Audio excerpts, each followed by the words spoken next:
Good morning students.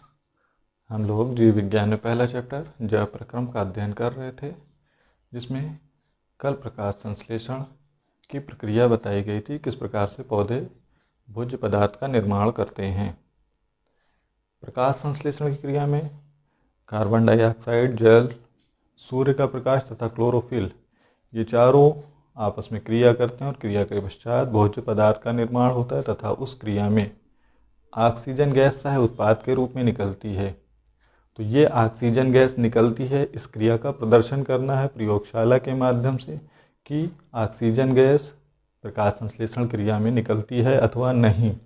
तो इसके लिए एक प्रयोग किया गया जिसमें प्रकाश संश्लेषण में ऑक्सीजन का निष्कासन है। इसमें एक उपकरण लिया जाता है, उस उपकरण का नाम है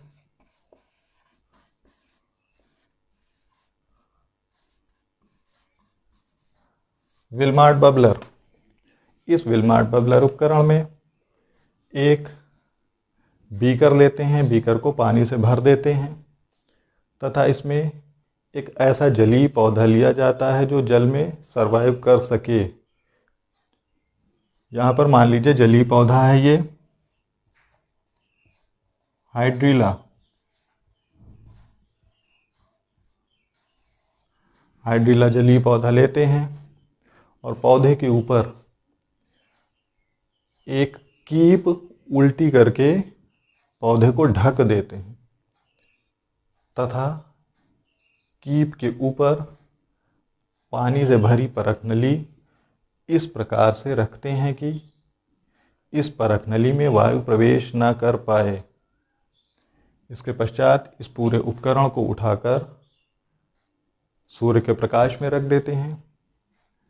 कुछ देर के बाद देखते हैं कि सूर्य के प्रकाश में ये उपकरण पहुंचने के पश्चात परख नली के ऊपर पानी के छोटे छोटे बुलबुले उत्पन्न होने लगते हैं। इस परख नली को सावधानी पूर्वक निकाल लेते हैं और निकालने के बाद प्रेक्षण करते हैं। प्रेक्षण में परख नली के मुंह के ऊपर माचिस की जलती हुई तीली ले जाते हैं। जब माचिस की जलती हुई तीली परख नली के मुख पर ले जाते हैं तो परख नली के मुख पर जो जलती हुई माचिस की तीली ले गए हैं वो और तीव्र गति से जलने लगती है, क्योंकि ऑक्सीजन गैस किसी भी जलती हुई वस्तु को और तेज़ी से जलाने लगती है। अगर इस परख नली में एक रासायनिक पदार्थ होता है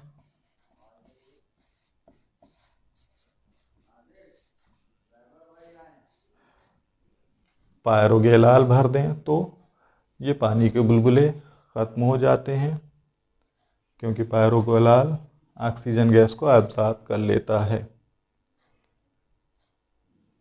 अगर इस उपकरण को पुनः अंधेरे कमरे में ले जाकर रख दें तो अंधेरे कमरे में रखने पर प्रकाश संश्लेषण यानी भोजन बनने की क्रिया समाप्त हो जाएगी। जब भोजन बनने की क्रिया समाप्त हो जाएगी तो ये जो बुलबुले उठ रहे थे वो निकलने बंद हो जाएंगे, यानी ऑक्सीजन गैस नहीं निकलेगी। तो आज बच्चों इतना ही, बाकी नेक्स्ट डे पढ़ाया जाएगा। Good bye.